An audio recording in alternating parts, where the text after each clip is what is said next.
भाग 2, वैराग्य, गृह त्याग और कठिन तपस्या के किस्से। पहला, सगाई का विरोध और आधी रात को गृह त्याग। जैसे जैसे खेताराम जी बड़े हुए, परिवार वालों ने उन पर शादी का दबाव बनाना शुरू किया।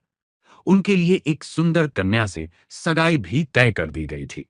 लेकिन खेताराम जी का मन तो ब्रह्म की साधना में लीन था। उन्होंने अपने पिता से साफ कह दिया, पिताजी, मेरा विवाह तो इस संसार के कल्याण और भक्ति से हो चुका है। मैं सांसारिक बंधनों में नहीं बंधूंगा। जब परिवार वाले नहीं माने, तो एक रात जब पूरा गांव सो रहा था, बालक खेताराम केवल एक लंगोट और हाथ में एक कमंडल लेकर आधी रात को चुपचाप घर से निकल गए। उन्होंने हमेशा के लिए अपनी जागीरदारी और परिवार का त्याग कर दिया। दूसरा, सराणा पर्वत की कठिन धुनी मौन साधना। घर छोड़ने के बाद खेताराम जी मारवाड़ के जंगलों और पहाड़ों में भटकते रहे।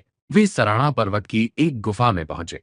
वहां उन्होंने भयंकर गर्मी में अपने चारों तरफ आग धुनी जलाकर और कड़कती ठंड में बिना वस्त्रों के बैठकर वर्षों तक कठिन तपस्या की।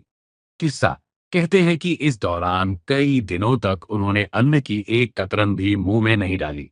वे केवल हवा और ईश्वर के नाम के सहारे जीवित रहे। इसी गुफा में उन्हें आत्मज्ञान ज्ञान की प्राप्ति हुआ और वे एक सिद्ध संत के रूप में प्रकट हुए। इसके बाद लोग उन्हें दाता सब कुछ देने वाले कहने लगे। तीसरा, शेर का गुफा के बाहर पहरा देना।